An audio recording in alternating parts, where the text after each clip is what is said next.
চলে।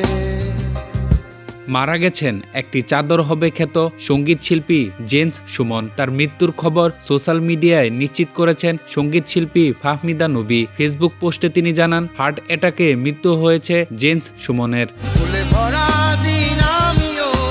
জানা গেছে আজ শুক্রবার দুপুর থেকে বুকে তীব্র ব্যথা অনুভব করছিলেন সুমন। দ্রুত তাকে জাতীয় হৃদরোগ ইনস্টিটিউটে নিয়ে যাওয়া হয়, কিন্তু তাকে আর ফেরানো যায়নি। সেখানেই মারা যান সুমন।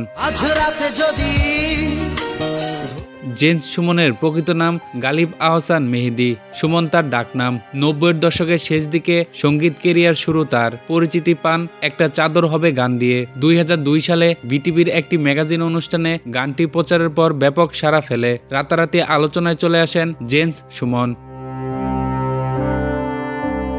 জেমস সুমনের প্রথম একক অ্যালবাম আশীর্বাদ প্রকাশিত হয় 1997 সালে। একে একে প্রকাশ পেয়েছে আকাশ কেঁদেছে, অতিথি, আশাবাদী, একটা চাদর হবে, আয় তোরা আয়, চেরি ইত্যাদি অ্যালবাম। 2008 সালে প্রকাশিত হয় তার শেষ অ্যালবাম মন চলে রূপের নগরে। পরে বিরতিতে চলে যান তিনি। 16 বছরের বিরতির পর গত বছর প্রকাশ পায় তার নতুন গান আসমান জমিন। এরপর থেকে নিয়মিত গান প্রকাশ করছিলেন সুমন।